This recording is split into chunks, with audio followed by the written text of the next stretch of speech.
పరిశుద్ధ లేఖనాల నుండి యోబు గ్రంథము 37వ అధ్యాయము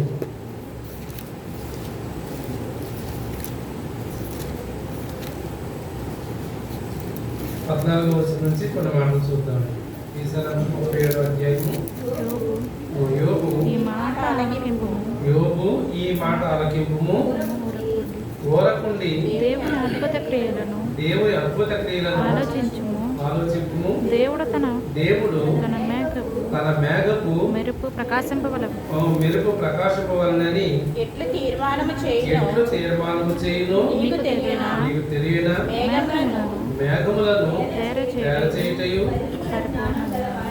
పరిపూర్ణ జ్ఞానం గలవాని మహాకార్యములను నీకు తెలియనా? చాలండి. ఈ యొక్క విషయాలు మనం ఆలోచన చేస్తున్నప్పుడు మరి యోగుకున్నటువంటి కష్టకాలంలో యోగుకున్నటువంటి శారీరకమైనటువంటి బలహీనతలో ఆయనకున్నటువంటి క్రియలు మరి ఇబ్బందుల్లో సాతాను యొక్క శోధనలలో అక్కడ ఉన్నటువంటి ఒక ముగ్గురు స్నేహితులు మనం చూస్తూ ఉన్నాం. అందులో ఉన్నటువంటి ఒక స్నేహితుడు ఎవరంటే ఎలీహు. ఆయన ఇక్కడ మాట్లాడుతూ ఉన్నాడు. ఎవరితోటి?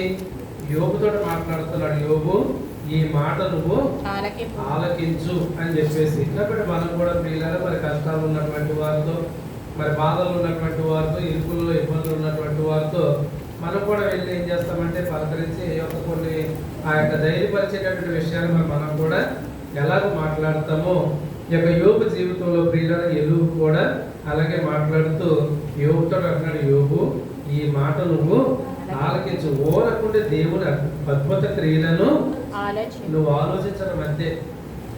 మనం చేసేది ఏంటండి? మన మౌనంగా ఉండి దేవుడు ఏం చేస్తాడో, దేవుడు ఏ అద్భుత కార్యాన్ని జరిగిస్తాడు అనేటటువంటి దాన్ని మాత్రమే మనం ఏం చేయాలంటే ఓరకుండి ఆలోచన చేయవలసినటువంటి వారు మాత్రమే ఉన్నాం. కాబట్టి ఈ యొక్క విషయాలు మనం ఆలోచిస్తూ ఉన్నప్పుడు అక్కడ లాజరు వారి యొక్క సహోదరులు ఇద్దరు ఉన్నారు. ఎవరు? మార్తా, మరియలు. కాబట్టి పిల్లలు మరి వారు కూడా మరి అక్కడ ఆ యొక్క లాజరు చనిపోయినటువంటి సందర్భంలో మరి తోడబుట్టినటువంటి వారిగా సహోదరులు కోల్పోయి చాలా బాధలో చాలా దుఃఖంలో మాత్రమే వాళ్ళు ఉన్నారు. కానీ ప్రభువైన యేసుక్రీస్తు వస్తే గొప్ప అద్భుత కార్యము జరుగుతుందని వాళ్ళు అనుకున్నారు. కానీ ఆ యొక్క యేసుక్రీస్తు వారు వచ్చేటటువంటి సమయం దాటిపోయింది కాబట్టి సహోదరులు కోల్పోయాము. ఇటువంటి యొక్క దురదృష్టం మనకంటే ఎవరికి ఉండదు అని వాళ్ళు అనుకున్నటువంటి పరిస్థితులు. ఎందుకంటే ప్రియులారా మరి తరచుగా ప్రాంతాలకు వెళ్ళినప్పుడు యేసుక్రీస్తు వారి యొక్క గృహానికి వెళ్ళి వచ్చేటటువంటి పరిస్థితి. కానీ ఎంత ఆపద సమయంలో లేదా కూడా ప్రాణం పోతున్నటువంటి సమయంలో ఆ సమయానికి దేవుడు అక్కడ లేకపోవడం అనేటటువంటిది వారికి చాలా బాధాకరమైనటువంటి విషయమై ఉన్నది. కానీ ప్రియులారా వాళ్ళు ఏం చేశారంటే నిరీక్షణ కలిగిన ప్రార్థన మాత్రము చేయలేదు. రెండవది ఏంటంటే యేసుక్రీస్తు వారు వస్తే ఎంతకంటే గొప్ప అద్భుత కార్యం చేస్తారని ఆలోచన వారి జీవితాల్లో లేదు. కాబట్టి ఇక్కడ మనం ఆలోచిస్తే మీరు ఓరకుండి దేవుని యొక్క అద్భుత క్రియలను మాత్రమే మీరు ఆలోచన చెయ్యండి అని చెప్పేసి యోగు చెప్తుంది. ఎందుకంటే యోగు వచ్చిన కష్టాలు అటువంటివి, యోగు వచ్చిన శారీరక బలహీనత అటువంటిది. కాబట్టి ప్రియులారా ఆ తర్వాత చెప్తూ వాళ్ళు ఏమంటారంటే దేవుడు తన మేఘపు మెరుపు ప్రకాశింపవలనని ఎట్లు తీర్మానం చేయను నీకు తెలియనా? కాబట్టి ఎప్పుడు మెరుపు వస్తుందో మీకు ఏం తెలుసండి? కాబట్టి ఇప్పుడైతే సైన్స్ టెక్నాలజీ పెరిగింది కాబట్టి ఏం చేస్తారంటే మనం ముందుగానే సమాచారం ఇస్తున్నారు. ఏమనంటే మీ ప్రాంతంలో ఈ యొక్క ఉరుములు పడేటటువంటి సూచనలు ఉన్నాయని. మెసేజ్ రాగానే ఉరుమవుతుందా? రాదు. కానీ ఊహించి వాళ్ళకున్న జ్ఞానం బట్టి వాళ్ళు తెలుసుకుని చెప్తున్నారు. ఏదో సమయానికి వస్తూ ఉన్నది వాళ్ళు సైన్సిస్ట్ కాబట్టి. ఒకవేళ సామాన్యంగా మనకి ఏం తెలుసా? ఒకవేళ వర్షమే కురుస్తుంది, మెరుపు వస్తుందో, పిడుగు వస్తుందో, ఉరుము వస్తుందో మరి మనకి తెలియదు.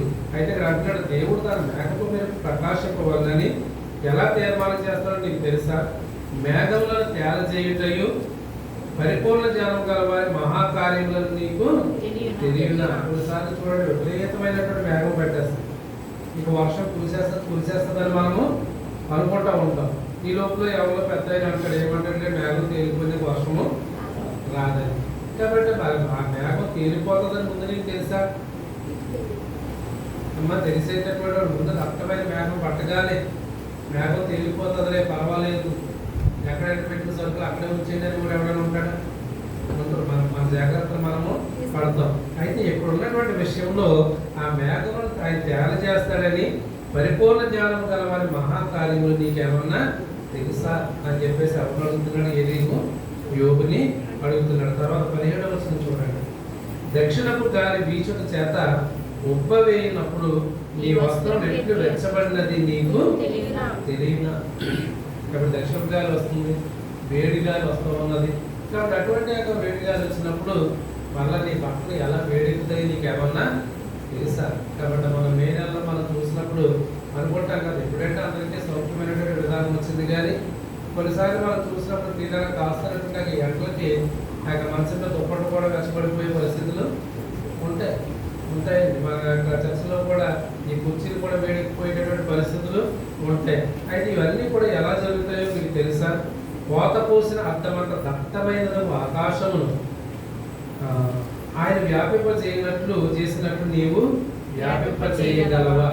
మేము ఆయనతో ఏమి పలుకోవాలన్నది మాకు తెలుపుము. చీకటి కలిగినందున మాకు ఏమీ తోచక ఉన్నది. నేను పలుకున్నది ఎవడైనా ఆయనతో చెప్పదవినా ఒకడు తాను నిర్మూలన కావాలని కోరునా. కాబట్టి ఇక్కడ చెప్తున్నటువంటి మాటలో ఆయన్ని ఓదారుస్తూ లేదనుకుంటే ఆయన విధానాన్ని 37వ వచనంలో యోబు గ్రంథం 37వ అధ్యాయం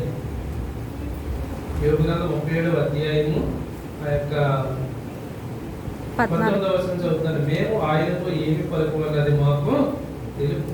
ఎందుకంటే పాప స్నేహితులు చాలా ధైర్యం చెప్తూ ఉన్నారు.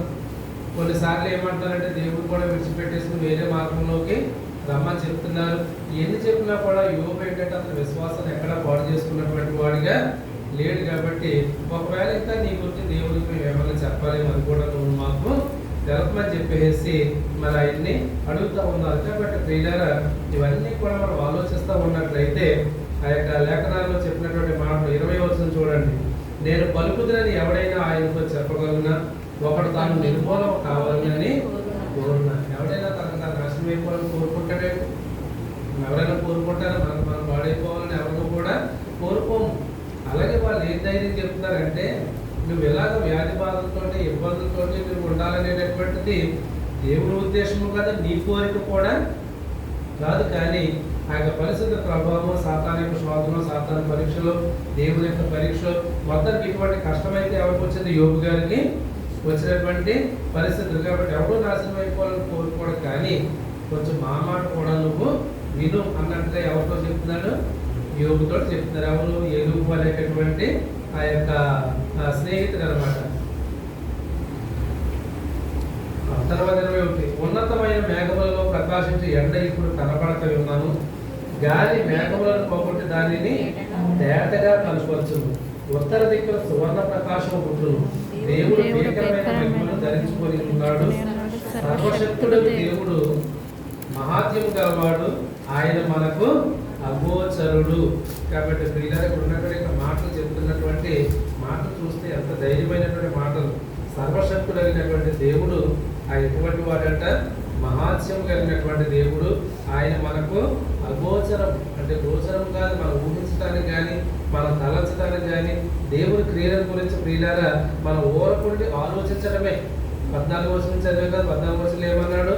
మీరు ఊరకుండి ఆయన అద్భుత కార్యాల గురించి మనము అంతే తప్ప ప్రియులారా ఎదురు చూసి నిరీక్షణ కలిగి ఉండడమే తప్ప ఎంత కష్టం, ఎంత సమస్య, ఎంత బలహీనత, ఎంత రోగాలు ఇవన్నీ ఎందుకు వచ్చాయనేటటువంటిది ఎప్పుడు కూడా మరి మనము ఆ దేవుడి మీద నేరం మోపేవారంగా ఉండకూడదు. ఎందుకంటే అగోచరుడు అంటే మనకు అర్థం కానిటువంటి వాడు. దేవుని యొక్క క్రియలు ఈనాటికి కూడా మరి మనకి అర్థం కావు. కాబట్టి తర్వాత మాట అంటున్నాడు చూడండి, న్యాయమును నీతిని ఆయన ఏమాత్రము చెరపడు, అందువలన నరులు ఆయన భయభక్తులు కలిగి పొందురు. కాబట్టి ఆయన ఏమైనా కూడా న్యాయమును నీతిని ఏమాత్రము కూడా చెరిపేసే దేవుడు మాత్రము కాదు.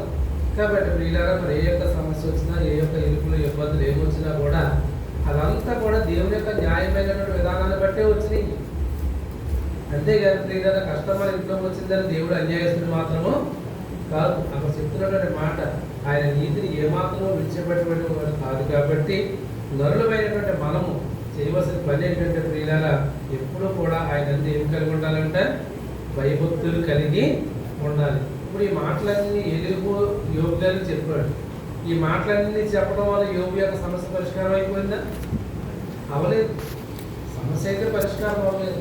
అలాగే పిల్లలు మనం కూడా అనేకమైనటువంటి విషయాలు మాట్లాడుతూ ఉంటాం, కానీ ఆ మాటల వల్ల పరిష్కారం రాదు, కానీ ఆ యొక్క విషయాల గురించి ప్రార్థన చేయడం వల్ల పరిష్కారం అనేది వస్తుంది. కాబట్టి పిల్లలు ఇది చాలా ప్రాముఖ్యమైనటువంటి విషయం అనమాట. కాబట్టి మరి యోగు యొక్క స్నేహితులు చాలా సమయాల్లో ఈ యొక్క విషయాలను యోగు గారికి చెప్పారు, కానీ మనం వాళ్ళు ఎన్నిసార్లు యోగు గురించి ప్రార్థన చేస్తారో మనకి తెలియదు. అయితే పిల్లలు ఒకవేళ పిల్లల యొక్క గ్రంథాల్లో మనం ఆలోచన చేసినప్పుడు ఆ యొక్క సబ్జెక్ట్ డీప్గా వెళ్ళినప్పుడు అందరూ చాలా విషయాలు తెలుస్తాయి, కానీ ఇప్పుడున్నటువంటి విషయంలో వాళ్ళు ఎంతవరకు 14వ వచనం నుంచి చివరి వచనం వరకు చెప్పినటువంటి విషయాలు అన్నింటిలో కూడా యోబు యొక్క సమస్యలు పరిష్కారం అయితే లేదు, కానీ అతని స్థితిని బట్టి అతనికి కొంత మనోధైర్యాన్ని అయితే ఇచ్చారు. అన్ని విషయాలు చెప్పేశారు. ఆ మేఘాలని ఆ ఎక్కువ నీకు తెలుసా, లేకపోతే ఉరుకు అక్కడ వస్తుందో మెరుపు అక్కడ వస్తుంది, ఇవన్నీ అలాగో ఆలోచించలేము. నీకు వచ్చిన కష్టం కూడా ఎందుకు వచ్చిందో కూడా నీకు అయితే ఆలోచన రాదు. ఒకవేళ వచ్చినా కూడా దేవుడు ఎటువంటి అద్భుతమైన కార్యాలు చేయగలడో అది కూడా నీకు అగోచరమైనటువంటిదిగానే ఉన్నది. కాబట్టి మనుషులందరూ కూడా ఏం కలిగి ఉండాలంటున్నట్టు ఎవరికైనా భయభక్తులు కలిగి ఉండాలి. కాబట్టి దేవుడు అలా భయభక్తులు కలిగి ఉంటే ప్రియులారా ప్రతి సమస్య నుంచి కూడా మరి దేవుడు విడుదల దయచేసి ఒక చక్కటి సంతోషాన్ని యోబు యొక్క జీవితంలో ఎలాగిచ్చాడో మనందరి జీవితాలను కూడా దేవుడు అలాగా ఇవ్వగలడు. అటువంటి గొప్ప కృప మనకి వాక్యం మనందరికీ దేవుడు దయచేయను గాక. ఆమేన్.